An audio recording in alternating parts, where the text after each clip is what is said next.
Nous allons commencer à parler de Lag BaOmer et nous allons débuter avec deux histoires qui concernent Rabbi Shimon Bar Yochai. Comme vous savez, Lag BaOmer, c'est le jour de l'anniversaire du décès de Rabbi Shimon Bar Yochai, celui qu'on appelle Rashbi. Donc nous allons raconter deux histoires. La première histoire, on raconte qu'un jour, Rabbi Shimon Bar Yochai à Rosh Hashanah, dans son sommeil, il rêve que ses neveux, les enfants de sa sœur, vont être amenés à payer cette année 600 pièces d'or comme impôt pour le gouvernement.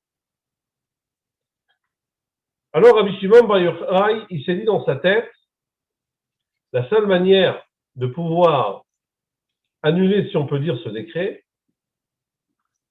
c'est de faire en sorte à ce que cet argent aille à la tzedaka. Mais il n'a pas voulu dévoiler à ses neveux son rêve pour ne pas qu'ils soient poussés à donner la tzedaka uniquement pour ne pas perdre de l'argent. C'est-à-dire que tout le challenge aurait été perdu. Mais ses neveux ont remarqué que cette année, à plusieurs reprises, il envoyait des gens leur demander de l'argent, mais des sommes importantes. Mais les neveux n'ont pas pris trop au sérieux. Ils ont donné, mais ils n'ont pas pris trop au sérieux les paroles de leur oncle. Il leur a dit, écoutez, même si vous ne donnez pas de grandes sommes, je vous demande de noter. Alors, je précise quand même qu'il les a poussés à donner la somme de 600 pièces d'or, qui était une somme énorme à cette époque, mais sans leur donner la raison. Très bien. Sans donner la raison. Ça dépend. Coupez les micros, les gars. Ouais, excusez-nous. Alors, s'il faut couper les micros, je vais couper le mien, comme ça c'est fait. Non. Comment je vais faire? C'est bon. Hop. Donc, il les a poussés à donner 600 pièces d'or, pardon, mais sans leur donner la raison. Sans leur faire savoir la raison. Bon, eux, ils n'ont pas accepté de donner une somme aussi importante. Ça devait être une somme, même si c'était des gens riches. C'est des commerçants. Ils commerçaient dans du tissu de soie. Donc, c'était une affaire qui marchait bien. Et malgré tout, donner 600 pièces d'or, c'était une somme importante. Et on dit, écoutez, même si vous ne donnez pas la somme tout entière, je vous demande une chose. Je vous demande de noter. Notez dans un carnet de notes, chaque fois que vous donnez une somme d'argent. Très bien. Sur ce point-là, ils sont tombés d'accord. Dans l'année, un groupe de soldats a encerclé la ville dans laquelle ils se trouvaient. Pour se situer à peu près dans l'époque, on est à l'époque d'après la destruction du temple, donc on est durant un moment où Israël est sous domination romaine. Puisque c'est les Romains qui ont détruit le deuxième temple, et Rabbi Shimon Bar Yochai a vécu durant la génération d'après la destruction du temple. Son maître, c'était Rabbi Akiva. Rabbi Akiva a vécu la destruction du temple, mais lui était de la génération suivante. Donc on est sous domination romaine, et un gouverneur qui s'installe dans la ville avec un groupe de soldats décide de mettre un impôt très important sur les Juifs riches de la ville.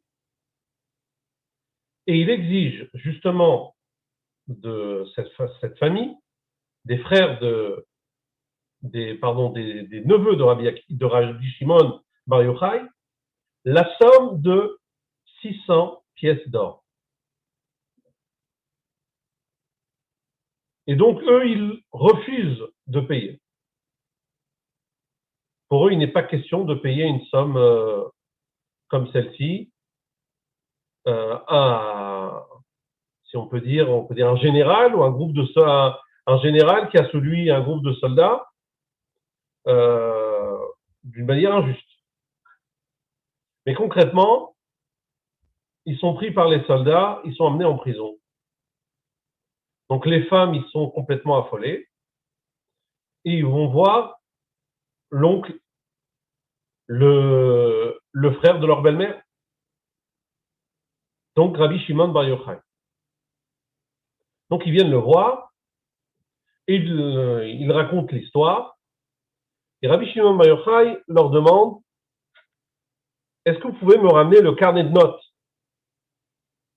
Le carnet de notes dans lequel vos maris ont noté le nombre de pièces d'or qu'ils ont donné cette année en tzedaka. Donc ils reviennent avec le carnet et il s'avère que durant cette année, ils ont quand même fait l'effort de donner plus de 594 pièces d'or en tzedaka. C'est-à-dire que par rapport au budget initial, à la somme initiale que Rabbi Shimon Bar Yochai avait fixée, qui était de 600 pièces d'or, ils ont manqué que 6 pièces d'or. Donc, Rabbi Shimon Bar Yochai leur dit alors à ces femmes: ramenez-moi 6 pièces d'or. Et eux, ils ne comprennent pas, ils disent: mais ils ont demandé 100 fois plus. Ils ont demandé 600 pièces, pas 6 pièces d'or. Donc Rabbi Shimon, il leur dit: ne vous inquiétez pas, donnez-moi l'argent, moi je vais m'arranger. Rabbi Shimon va voir le second du général. Il va lui parler et il lui dit: écoute, qu'est-ce que tu veux de ces gens-là? Vous n'avez pas assez pillé de l'argent. Qu'est-ce que vous avez besoin encore d'exiger une somme si importante de ces gens-là? Donc il lui parle avec son cœur. Il dit: écoute-moi bien, voilà, je te donne 6 pièces d'or et tu fais semblant que tu n'as rien vu. Et libère-les. Et effectivement, le second du général, il décide de libérer les neveux de Rabbi Shimon. Lorsqu'ils sont libérés, ils vont voir leur oncle. Et là, ils commencent à comprendre l'intention de leur oncle. Ils ont compris que leur oncle, lorsqu'il avait demandé à l'origine de donner 600 pièces d'or, ce n'était pas par hasard. Il y avait quelque chose, il y avait une intention particulière. Et donc, il lui demande: cher oncle, pourquoi tu ne nous as pas dévoilé la raison de le rêve? Parce qu'il a dû leur raconter qu'il a rêvé. Le rêve que tu as rêvé la veille de Rosh Hashanah, la nuit de Rosh Hashanah. Alors il leur a répondu: j'attendais de vous que vous fassiez la mitzvah de la tzedaka pour la mitzvah, et non pas pour pour payer des impôts. Un élément supplémentaire qu'il leur a dit, il leur avait dit à l'origine, même s'il n'avait pas dit la raison, il leur avait dit comme ça: vaut mieux donner de l'argent à Yaakov qui est affamé plutôt qu'à Esav qui est rassasié. Donc il y avait quand même une petite allusion. Donc Yaakov qui est affamé, ça fait référence aux pauvres juifs qui étaient affamés. Et Esav rassasié, ça fait référence aux Romains qui étaient rassasiés, qui avaient plus que ce qu'ils avaient besoin et qui voulaient uniquement piller encore davantage. Cette histoire, c'est une histoire d'abord qui parle de Rabbi Shimon, et cette histoire, elle nous montre plusieurs choses. D'abord, la grandeur de donner la tzedaka. Et non seulement la grandeur de donner la tzedaka, mais donner la tzedaka sans intention. C'est-à-dire que sans intention on pourrait éventuellement, par exemple, donner la tzedaka pour éviter de payer des impôts. Alors, évidemment que c'est intéressant. On reçoit des reçus CIRFA, et ainsi de suite. Mais il faut savoir que l'objectif final, c'est donner la tzedaka pour donner la tzedaka. Ça doit être l'objectif. Maintenant, si, évidemment, on peut en même temps payer moins d'impôts, tant mieux. Mais ça doit pas être la motivation essentielle. La motivation essentielle doit être seulement et uniquement de donner la tzedaka pour, comme tu as dit, comme tu fais bien référence Théma, pour Akadosh Baruch Hu.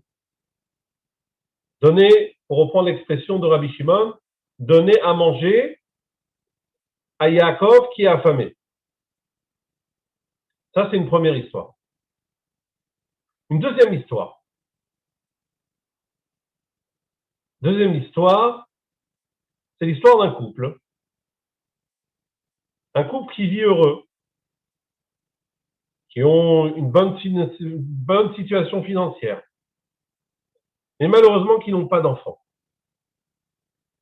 Et donc, ce couple, après avoir passé un certain nombre d'années sans pouvoir avoir d'enfants, alors ils décident de divorcer. Malheureusement, ils décident de divorcer.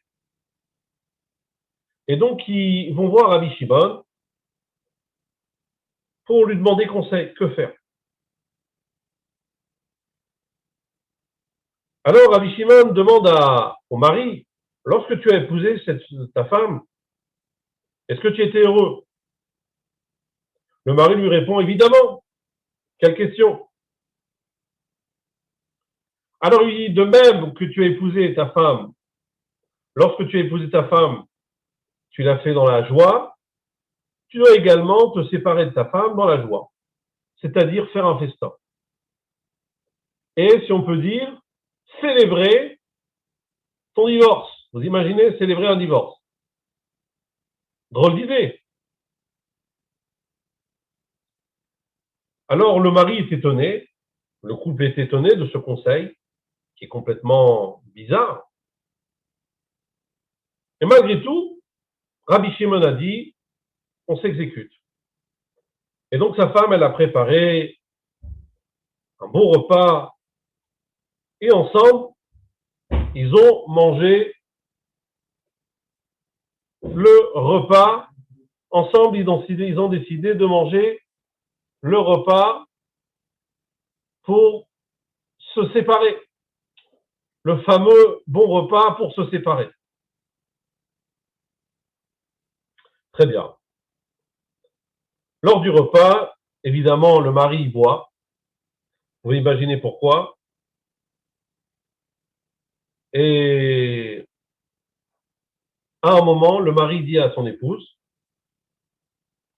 tu peux choisir, puisque on va se séparer. Je te propose de choisir l'objet que tu veux qui se trouve dans la maison. Même s'il s'agit de l'objet le plus cher. Et je te le donne en cadeau pour les années qu'on a pu vivre ensemble dans la joie. La femme ne répond pas. Et donc, elle décide de donner encore à boire à son mari. Et lui, il boit, jusqu'à qu'il s'endort. Et là, elle demande aux hommes de maison de prendre son mari et de l'amener dans la maison de ses parents. Le lendemain matin, le mari se réveille, étonné. Il se trouve dans la maison de ses beaux-parents. Il dit, mais qu'est-ce que je fais là? Hier, on a fêté le divorce. Aujourd'hui, je me trouve chez mes beaux-parents. Qu'est-ce que c'est cette histoire? Il demande à sa femme, qu'est-ce que tu m'as amené là? Alors, elle lui répond, hier, tu m'as dit que je pouvais prendre la chose qui était la plus chère à mes yeux.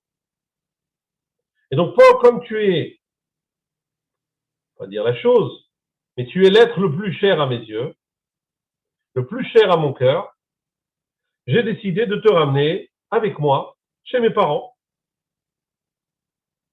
puisqu'il est plus important que tu es plus important que tout l'argent et tout l'or que tu possèdes. Les paroles de la femme ont touché profondément son mari. Et donc, étant perturbé, il est reparti voir Rabbi Shimon. Et là, lorsque Rabbi Shimon a entendu la réaction de la femme, combien la femme, elle tenait à son mari, alors il est béni d'avoir des enfants. Et peu de temps après, ils ont été bénis avec la bénédiction de Rabbi Shimon s'est concrétisée et ils ont eu des enfants. Ça, c'était pour l'histoire. D'ailleurs, puisqu'on parle d'avoir des enfants, je voudrais juste vous faire remarquer que chez les Chassidés Chabad, il est dit que le jour de l'Akba Omer, c'était un jour où les Chassidim, ou les Juifs, en manière générale, qui voulaient avoir des bénédictions pour avoir des enfants, c'était le jour où ils demandaient au Rabbi des brachot, des bénédictions, pour avoir des enfants. Donc, c'est-à-dire que le jour de l'Akba Omer, c'est un jour propice pour les gens qui n'ont pas d'enfants. De demander à Rabbi Shimon, par le mérite de Rabbi Shimon, de les sauver et de leur permettre d'avoir des enfants.